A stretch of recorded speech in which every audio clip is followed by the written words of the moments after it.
Hola, muy buenas, bienvenidos al Congreso de Astrología a propósito y vamos a explorar diferentes sabidurías ancestrales, mitología, con esta idea de conectar con nuestra vocación. Y hoy tenemos a Sergio Trayero, Trayero, Trayero, Trayero. que es licenciado en filosofía y experto en alquimia, en ciencias y enseñanzas orientales. Y vamos a hablar un poco sobre esto, ¿no? La astrología y la alquimia y cómo nos ayuda a explorar lo que hemos venido a ser y a hacer. Así que bienvenido. Pues gracias, Mar, por la invitación y bueno, pues encantado de participar aquí en esta charla. Ujú. Y estoy súper ilusionada porque a mí me encanta, ¿no? De hecho, el nombre de mi trabajo sagrado es Almaquemi, que es un poco combinación alma y alquimia. Entonces, me encantaría que empezáramos por qué es la alquimia y cómo se puede conectar con la astrología. Bueno, esta es una pregunta muy amplia. Primero, bueno, yo los defino como ciencias sagradas, es decir, eh, que tienen un corpus científico en el sentido tradicional del término, no de la ciencia moderna, sino que son campos de conocimiento que hubo en la antigüedad y en concreto la astrología y la alquimia son tal vez las dos ciencias sagradas como que aparecen en todos los pueblos de algún modo u otro, ¿no? Todas las culturas, en todas las épocas, han tenido una forma de establecer una ciencia del cielo y también una ciencia de la tierra, de cómo funcionan los procesos de la naturaleza, ¿no? Entonces, básicamente, para no entrar en cosas más complejas, pues la astrología yo la veo como la ciencia que estudia la relación del cielo con la tierra. Y la alquimia sería la ciencia que estudia los procesos de la Tierra en relación al cielo. O sea, porque claro, es como están entrecruzadas la astrología y la alquimia, el cielo y la Tierra. Mm. Una recibe los influjos, otra los emite, pero bueno, yo lo veo como un mismo corpus, ambas. ¿Y cómo nos ayuda a conectar? Porque en alquimia, de hecho, hay mucho del gran trabajo, ¿no? Y el opus, que es lo que hemos venido a crear y cómo el alma, pues se transforma del plomo al oro, que eso casi seguro que las personas que nos están escuchando lo habrán oído en alguna ocasión, ¿no? Entonces, ¿cómo nos ayuda a conectar con eso que hemos venido a hacer? En la alquimia se llama el opus magnum a la obra mayor, que es otra definición de lo que es la alquimia, ¿no? Que es el trabajo, el opus magnum mayor de la naturaleza, de la creación. Y los alquimistas decían que, bueno, ellos observaban la naturaleza, observar cómo funcionan los procesos de la naturaleza y ellos dentro de sí mismos completaban la obra de la naturaleza. Digamos como que la naturaleza es perfecta, pero tiene una vocación hacia la luz, ¿no? Una llamada hacia la luz en el sentido de que el ser humano tiene que acabar de realizar esa iluminación, por decirlo así. Es decir, el opus magnum no es más que la forma de explicar el proceso iniciático de iluminación interior dentro de la tradición hermética de la alquimia, ¿vale? Pero que también lo hacían externamente con operaciones de laboratorio, con materiales, con elementos, pero como un soporte para el trabajo interior de iluminación. O sea, la conquista del oro externo, que es este opus magnum, es conquistar el oro y transmutar el plomo en oro y todo esto, ¿no? Era externo, pero principalmente interno. Es un trabajo de iluminación interna de la parte más densa que sería ese plomo. Y las diferentes fases, ¿no? Están relacionadas también con planetas, la calcinación, etcétera. Entonces, si, si nos puedes hablar un poco de cómo los planetas también tienen esa relación con la alquimia. Bueno, la alquimia es un mundo complejo, por eso no entra tanta gente y quien entra es complicado el lenguaje. Ujú. Y evidentemente ellos en sus operaciones pues hablaban de multitud de fases por las que pasaba la materia prima con la que trabajaban, que bueno, se le llama de muchos nombres, puede ser el Mercurius. O sea, ellos llamaban Mercurius, es un concepto muy amplio dentro de la alquimia. Sería la sustancia general que va transmutándose, es un Mercurius. Y, se le da de muchos modos también, Alcaest, bueno, de otros modos, pero básicamente todos los procesos por los que pasaba esa materia podríamos reducirlos para simplificarlo, porque si no puede ser muy complejo, en dos, que serían solve et coagula. O sea, para entenderos, primero hay movimientos que son solve, que son disolutivos, que disuelven la materia, que subliman, por ejemplo, y hay movimientos coagula, que la coagulan, como una cristalización, una calcinación. Entonces, todo en la alquimia se basa en solve et coagula, ¿no? Disuelve y coagula, disuelve y coagula. Y es lo que observamos en los procesos de la naturaleza. Siempre a una fase de disolución llega a una fase de coagulación. Entonces, con esa materia prima original, esa amalgama, esa piedra bruta, hay que ir limpiándola, disolviéndola, solve, y coagulándola de nuevo, precipitándola de nuevo. Y van disolviendo y coagulando, y va transformándose esa piedra bruta original hasta que se llega a la piedra filosofal. Entonces, básicamente es eso, es trabajar solve coagula todo el rato. Como he dicho antes, eso externamente, pero también internamente, en los procesos del alma, del propio alquimista. Al decir esto me ha venido mucho porque el congreso pues se lanza en marzo, ¿no? Y de hecho el último día del congreso es justo cuando Saturno pasa a Piscis, ¿no? Entonces es mucho esa energía de disolver y coagular al mismo tiempo, ¿no? Porque Saturno como que materializa las cosas y Piscis lo disuelve todo. Entonces, no sé cómo lo ves este tránsito, ¿no? Sí. Y cómo conecta, ¿no? Porque marzo es un mes muy Ujú. potente astrológicamente, entonces... Sí, Saturno en Piscis, bueno, ahora pues se habla de Saturno en Piscis porque es uno de los cambios importantes. Podríamos decir que es una posición alquímica.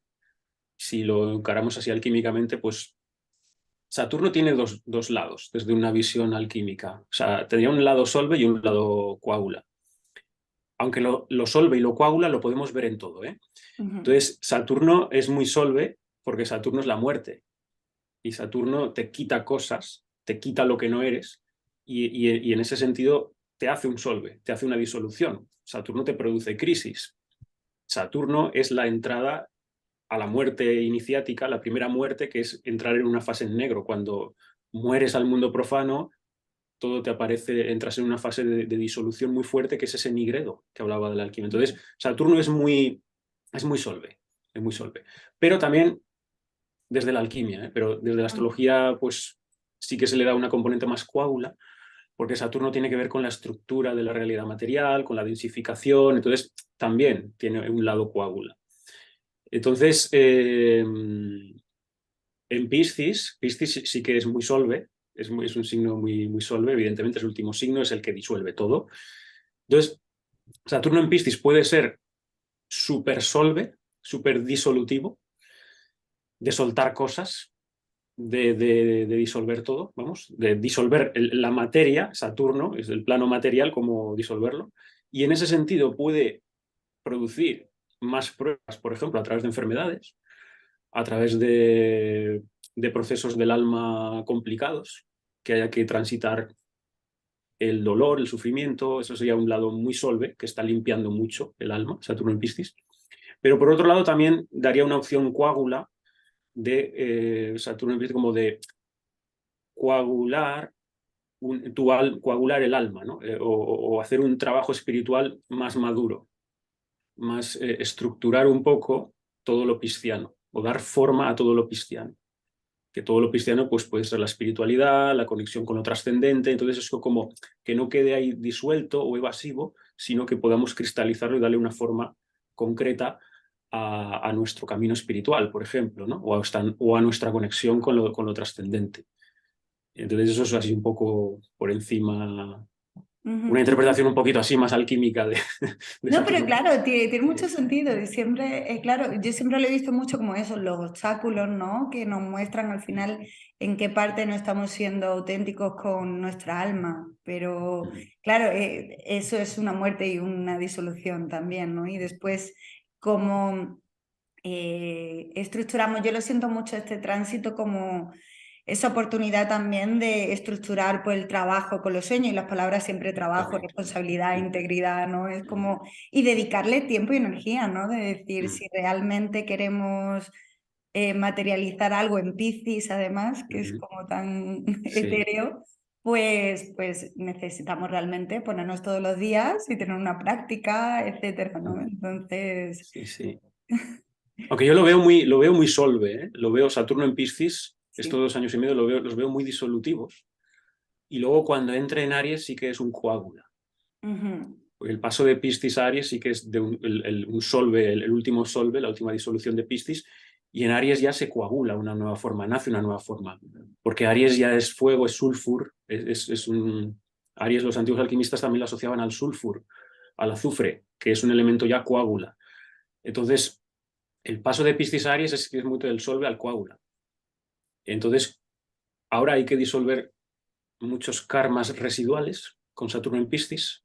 Hay que limpiar mucho el alma con Saturno en Piscis, de karmas arrastrados de un ciclo muy grande, porque Piscis es el que acaba de purificar todas memorias muy antiguas, y eso puede ser pues, a través de sueños, a través de experiencias de todo tipo kármicas. Es una posición muy kármica también, Saturno en Piscis. Entonces, es como tiene que limpiarse Saturno en Piscis mucho, purificarse mucho el alma para que luego cuando entre en Aries, pues ya ahí sí que cristalizará algo, porque es ya una cristalización Saturno en Aries, un coágula. ujú. Y eso pues supongo que a nivel colectivo y a nivel individual también, ¿no?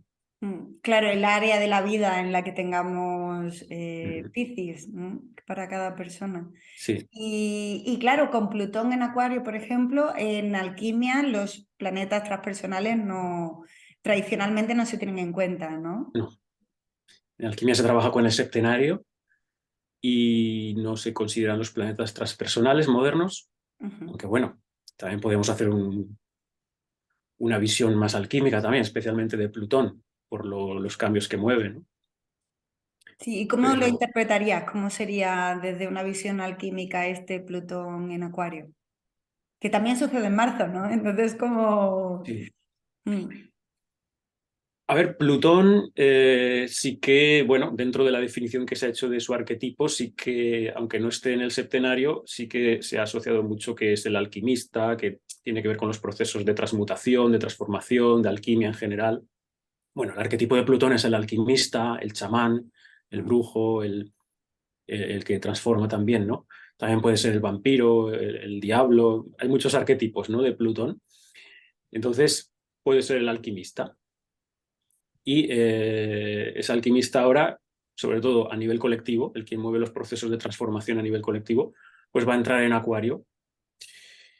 Y bueno, Acuario es aire, mm, sigue siendo un terreno saturnal, evidentemente. Acuario es el signo, es la regencia masculina de Saturno, pero Acuario, en una interpretación más espiritual, tiene que ver con la edad de oro, con la edad en la que había libertad total, que es en la que reinaba Cronos, en ese aspecto.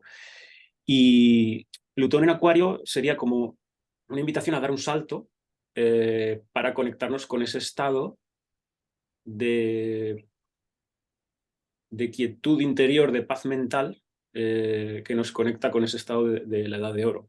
En una interpretación espiritual, de Plutón en Acuario. Luego a nivel colectivo ya sabemos que son otras cosas y tal, pero yo lo vería como soltar la materia de Capricornio. Ya se ha hecho un trabajo, se ha alquimizado mucho Capricornio estos últimos 15 años. Se ha transmutado esa tierra más dura, más saturnal, y ahora pues se entra más a trabajar el aire de Acuario, que es en el plano mental, en el plano de la percepción, en el plano de los paradigmas, desde qué filtro mental percibes la realidad. Eso es Acuario.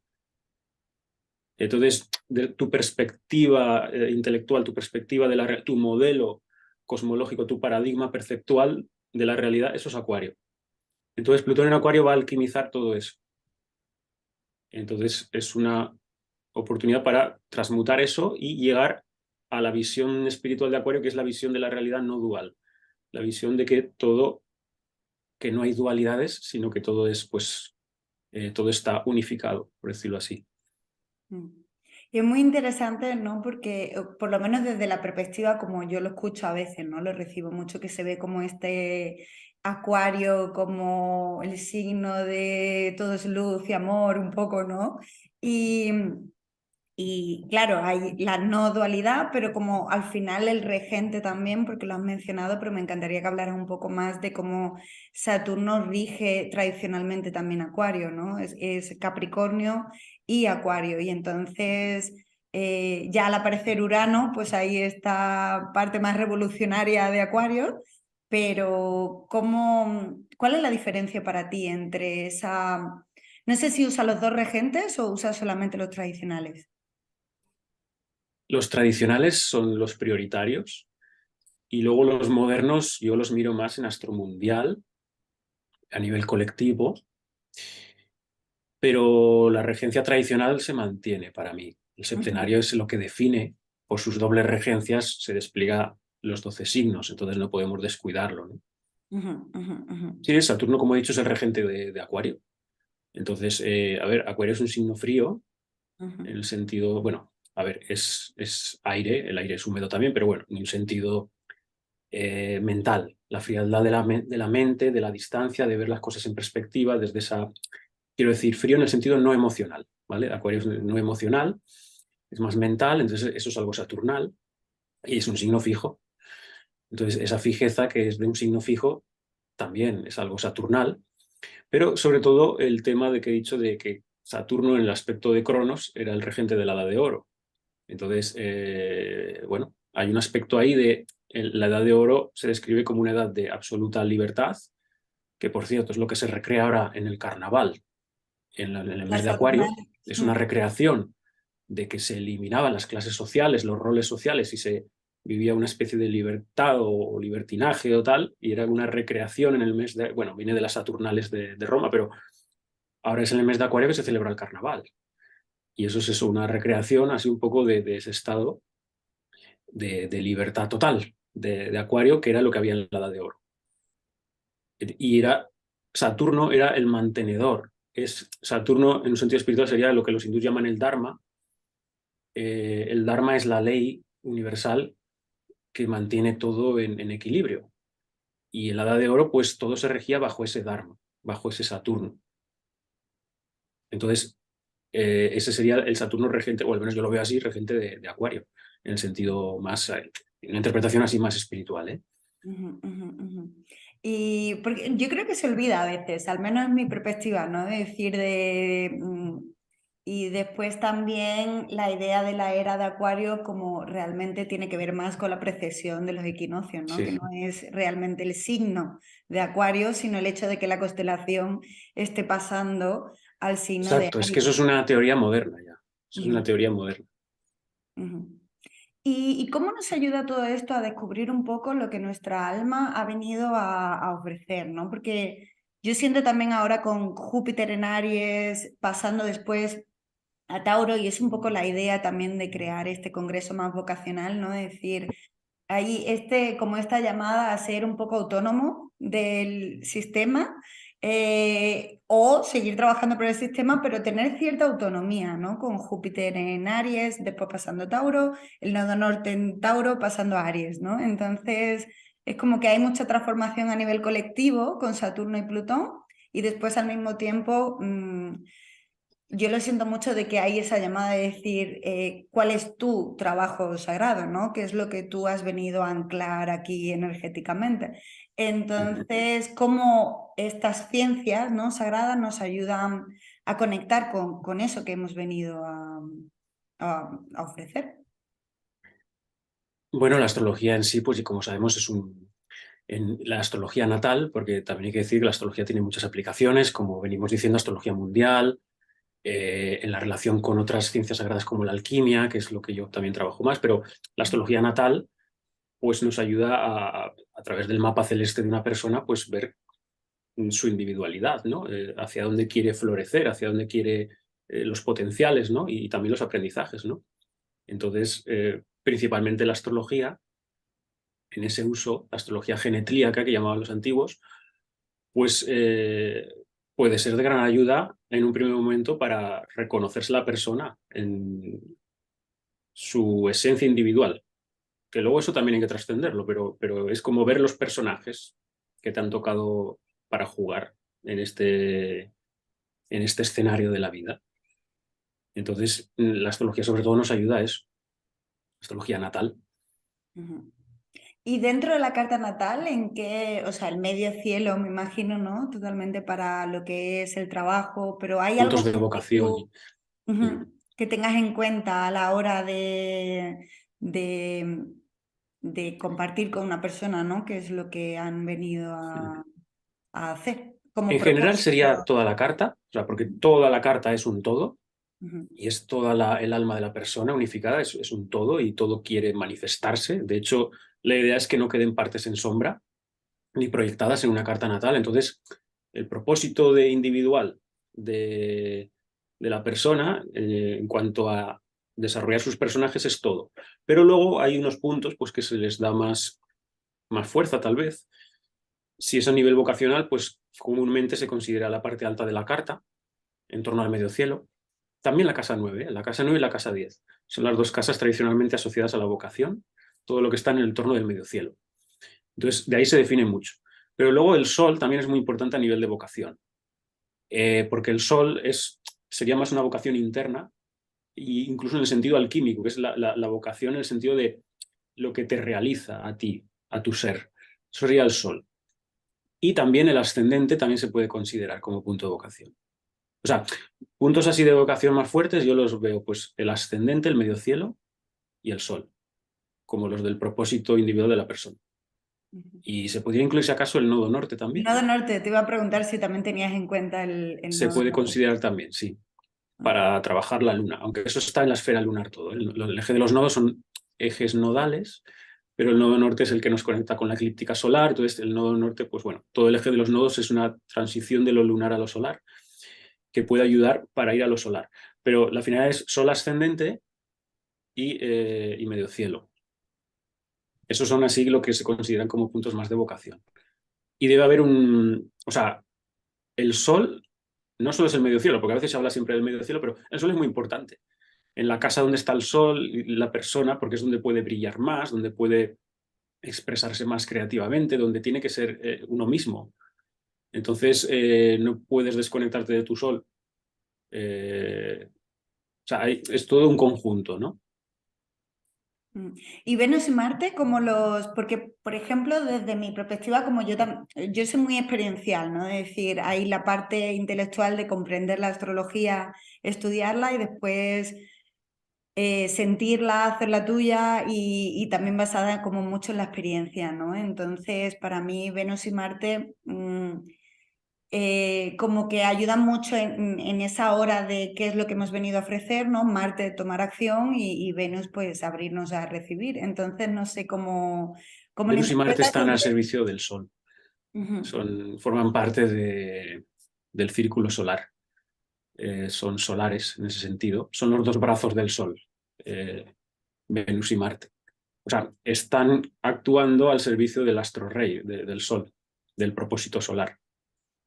Cada ujú, uno a su modo, como decimos, o sea, Marte a nivel de acción, de individuación, y Venus a nivel de gusto, bueno, de recepción, de saboreo, de disfrute, de deseo, de conexión con lo sensorial.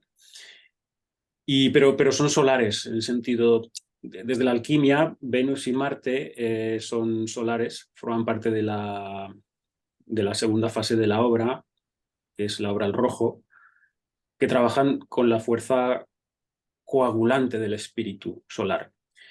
Y por eso los símbolos de los planetas vienen de la alquimia, de Egipto. Entonces, por eso Venus y Marte tienen circulito. Tienen circulito porque son dos formas en los que se expresa el círculo del espíritu solar. Uno es el que Marte debería de una cruz hacia arriba. Marte es el espíritu tirando, empujando la materia, que es el instinto que mueve el cuerpo, lo físico, eso es Marte. El espíritu encarnado, que se llaman los alquimistas, eso es Marte. Y el espíritu encarnado que mueve la materia, que mueve la vida, ¿no? Y Venus es al revés, es el espíritu reposando sobre la materia, sobre la cruz de la materia, es el espíritu dando, o sea, la materia abajo recibe del espíritu el color, la forma, lo sensorial, colorea. O sea, en Venus es la coloración del espíritu en el mundo sensorial y material. Y Marte es la movilización de ese mundo material desde el espíritu. Entonces son fuerzas que forman parte, Marte y Venus, del proceso de materializar el espíritu, de coagular el espíritu solar, que es la fase del rojo. Y Júpiter y Saturno son lunares, porque tienen la media luna. Es la relación de la media luna del alma con la materia, Saturno y Júpiter. Por eso están en la fase lunar, que es la de espiritualizar la materia. Entonces, desde la alquimia se ven así. O sea, Saturno y Júpiter trabajan para la luna y Marte y Venus trabajan para el Sol en las fases de astrología alquímica, tal y como yo lo explico. Que bueno, que esto no es inventado mío, esto es Sí, de la sí. alquimia, claro. Porque es que los símbolos de los planetas vienen de la alquimia. Entonces, solo viendo el símbolo vemos qué relación hay entre, pues están los tres elementos, ¿no? La cruz de la materia, la media luna del alma y el círculo del espíritu. Entonces los antiguos no hacían las cosas porque sí. Y en un símbolo pues ya pusieron en cada arquetipo, en cada fase iniciática, ya pusieron, pues mira, esto se relaciona, es como se relaciona la luna con la materia, o el sol, tal, ahora arriba, ahora abajo, y de ahí ya puedes extraer todo el significado de un planeta. Y me parece fascinante. O sea, y es algo que además yo explico tan bien, pero me está encantando cómo lo estás explicando y lo estás expresando, me encanta. Y además también, por ejemplo, una cosa que es muy interesante es astronómicamente, ¿no? Como la Tierra está, Venus nos acerca al Sol, es interno, ¿no? Y Marte está de forma externa, ¿no? También. Y eso como que también se relaciona con la simbología en sí, ¿no? Entonces la parte astronómica de la astrología es como muy interesante en ese sentido, ¿no? Y Mercurio ahí, porque en el hermetismo estaba muy basado en el planeta Mercurio en sí, ¿no? Entonces, si nos puedes hablar un poco de Mercurio. Mercurio, como he dicho al principio, en la tradición hermética alquímica es muy importante, se habla mucho, pero yo siempre resalto que no solo es el Mercurio astrológico, porque los astrólogos, pues, cuando oímos Mercurio, pensamos en el Mercurio astrológico, pero el Mercurio de la alquimia es un concepto mucho más amplio.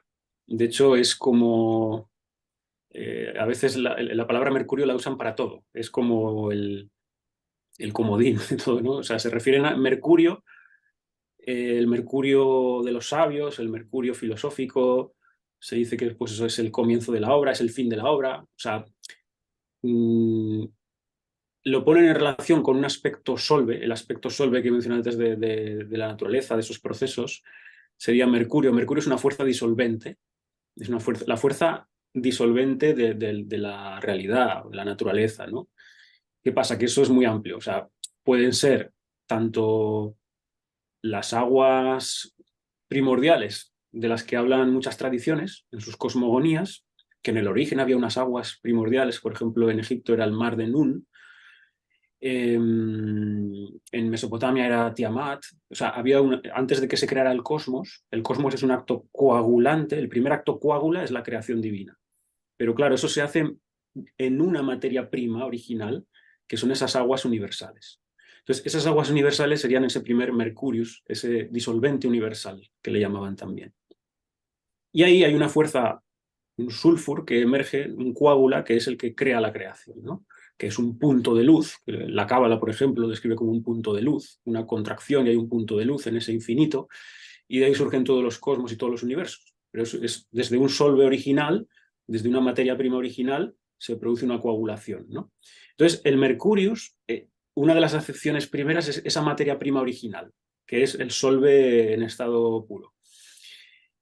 Y luego, en la obra, el Mercurius, pues como todo viene de esa sustancia, todo es Mercurius. El Mercurius también es nuestra psique, nuestra alma. Y la realidad fenoménica, que está en un devenir constante, en un flujo de experiencias, un flujo, nuestra mente funciona con un flujo de conceptos, todo eso es Mercurius. Mercurius es el flujo, es lo que los hindúes llaman el samsara, que también es los ciclos, la temporalidad, por eso este solve tiene que ver mucho con la serpiente. Por eso se representaba el Uroboros, la serpiente que se muerde la cola, también en la alquimia muy importante, que sería como el mismo zodiaco. Pero la serpiente es uno de los símbolos más arcaicos que hay, que tiene que ver con un aspecto solve de la realidad, disolvente. Es la disolución que produce el paso del tiempo, los ciclos temporales, que son un flujo serpentino. Entonces, todo lo que se mueve en un flujo, en un devenir, es algo mercurial. Por eso que desde la alquimia el mercurio tiene que ver más con esta percepción de la realidad en ese flujo existencial. Y hay varios flujos. Nuestra mente, nuestro cuerpo, la naturaleza, nuestros canales energéticos son mercurios todo. Entonces la alquimia lo que tiene que hacer es, el opus magnum, la finalidad es fijar ese mercurio, que no sea disolvente y caótico, porque si no es un monstruo, es un dragón, es ese estado caótico original, desde el que empieza la obra, fijarlo y darle forma, darle un coágula en una forma espiritual. Y esa es la finalidad, y ese ya será el mercurio andrógino, el mercurio que le llamaban los antiguos alquimistas el rebis, o ser doble, que son las bodas alquímicas del rey y la reina, y ahí se produce el andrógino original, que era el ser de la edad de oro, que es ese estado de conciencia no dual. Mm. Que es Pero un siempre poco se está como, trabajando con el mercurio. perdón, sí que es un poco como en el tarot, ¿no? El arcano 21 que es el mundo, en el que ya sale es un ser andrógino que ha culminado un proceso, ¿no? Y que Claro, después vuelve a empezar otra vez. sí, sí, sí, sí. Y el mercurio astrológico, que además también muy interesante, que tiene las tres simbologías, ¿no? Porque es la luna, el espíritu y la cruz de la materia, ¿no? Exacto. Entonces, el mercurio astrológico, ¿cómo lo tratas, ¿no? Dentro de la interpretación de una carta natal y dentro de... con esta parte alquímica, que dentro de la alquimia es un concepto muchísimo más amplio, pero en el mercurio personal de cada persona, que es lo que viene a expresar, ¿no? De forma, con esa perspectiva alquímica también de fondo. Sí, pues el Mercurio es el único del septenario que lo dibujaron con las tres grafías, ¿no? Porque es el Hermes Trismegisto, el que tiene los tres magisterios, o tres veces grande. Entonces, en él es el comunicador. Tiene que haber una función que sea la comunicadora entre el cuerpo, el alma y el espíritu. Por eso tiene las tres grafías juntas, por eso, porque es el principio comunicador por excelencia. Que era, pues, Hermes, pues era el antiguo Tot de Egipto, que era el dios escriba y el dios de todas, instructor de todos estos saberes, de todas estas ciencias sagradas, ¿no? Entonces, tiene una función asociada al verbo divino, a la palabra divina, la palabra creadora, en esta interpretación así más espiritual, y alquímica. Entonces, es como Mercurio es esa función comunicadora entre los mundos y la función del logos. Esto en los antiguos griegos, este verbo se le llamaba logos. Entonces, el logos es ese acto creativo original, también es un logos, porque con el verbo, todas tradiciones pues explican que el verbo crea, el verbo precisamente la palabra y el verbo es lo que da forma a esa materia prima original que he dicho. Entonces, es el propio mercurio al mismo tiempo es solve y es coágula también, o sea, porque es solve en cuanto que es esa materia prima, ese mar original, pero es coágula en el sentido de que se convierte en verbo. Entonces ahí tiene un aspecto de modular o ordenar a través de la palabra la creación. Y eso en el ser humano se produce a través del lenguaje. Entonces, el lenguaje es el don divino que hay en nosotros. Somos a imagen y semejanza de la divinidad y la divinidad creó los mundos a través de la palabra y el verbo divino, este logos. Entonces el ser humano crea su realidad a través del verbo y de la palabra, que es la forma de exteriorizar el pensamiento. Y en ese sentido es divino, es mago y es creador. Entonces el mercurio como tal es esa función del lenguaje, de la capacidad de modular el éter, si queremos decirlo así, eh, desde la conciencia. Entonces, Y bueno, y luego pues el mercurio astrológico pues es más individualizado en cada carta, pues como uno tiene esa función del lenguaje, de la comunicación, de la lógica, de todo eso, ¿no? Ujú, ujú, ujú. Además es en muchísimas religiones, ¿no? El principio fue el verbo y está toda esta idea de que creamos a través de la palabra y del pensamiento, ¿no? Y entonces Ujú. es muy interesante esa Sí, sí. parte de mensajero y de ser muy Ujú. consciente también, ¿no? De qué es lo que decimos, cómo creamos Ujú. la realidad cuando hablamos y al mismo tiempo lo que pensamos también son palabras. Entonces Ujú. modulan mucho nuestra existencia, ¿no? De forma consciente e inconsciente a veces.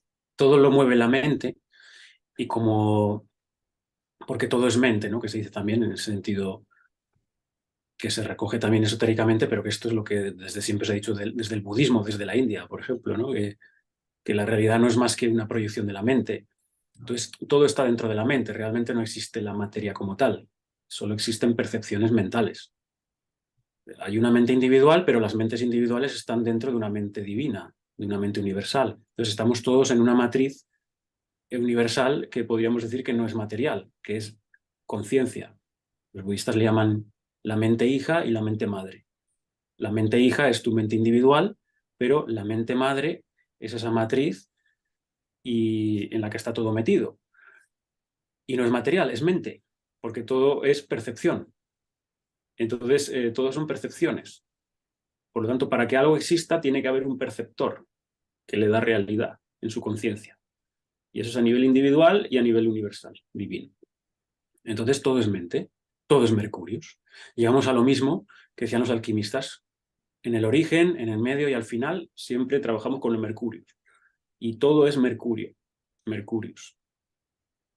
Todo es mente y la mente, todo es materia prima en esa mente y esa materia prima, esa misma mente la ordena a través del verbo y la palabra y crea los mundos y sus creaciones. Pero todo siempre es la mente, una mente sobre sí misma, creando mundos, creando realidades. Y eso se produce fractalmente a nivel individual, pero también es el proceso de la divinidad. Ujú, ujú, ujú.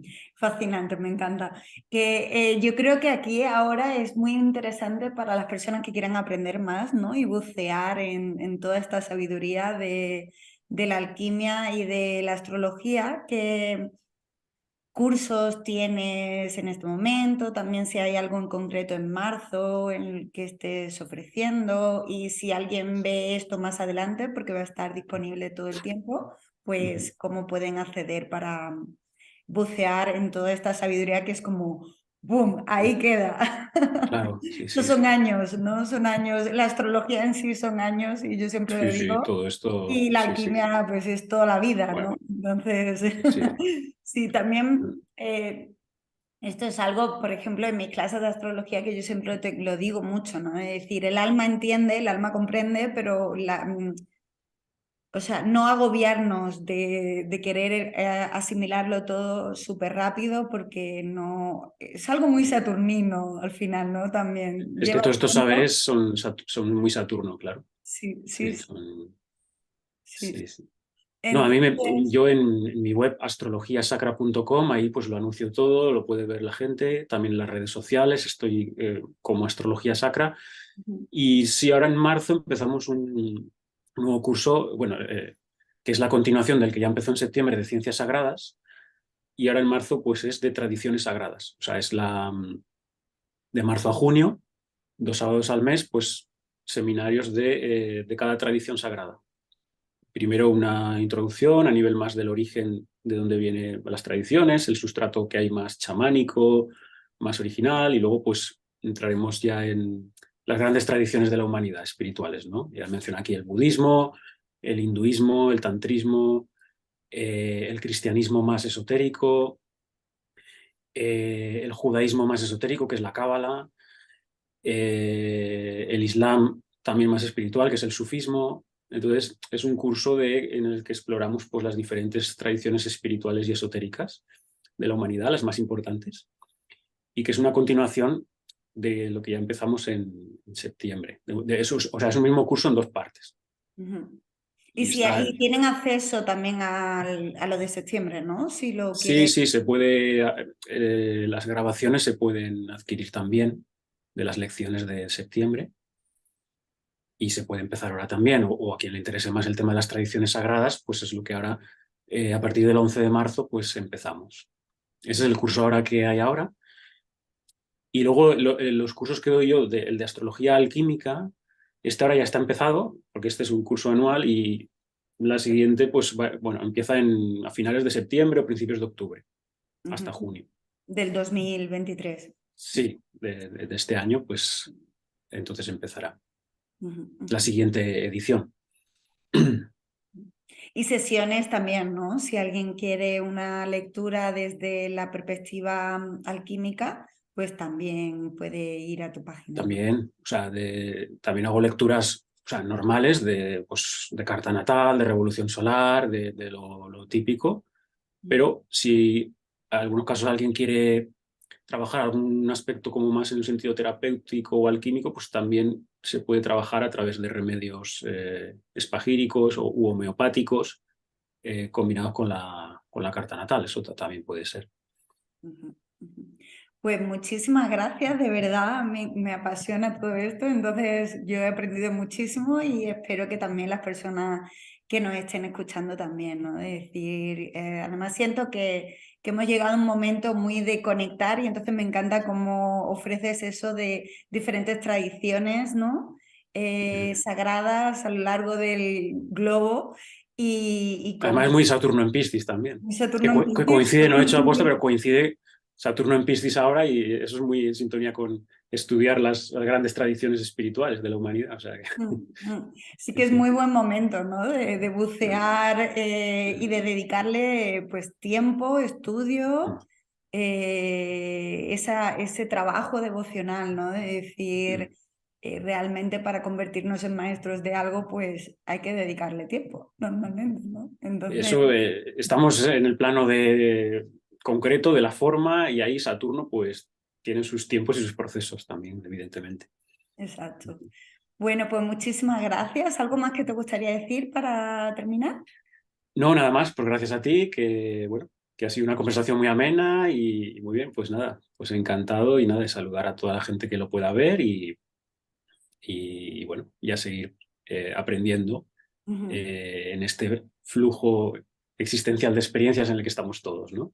Ujú, exacto, exacto. Bueno, pues un abrazo a todos Vale. y nos vemos. Abajo tendréis los enlaces para toda la información de Sergio y también para entrar en el resto de las ponencias, el resto de la información de los demás.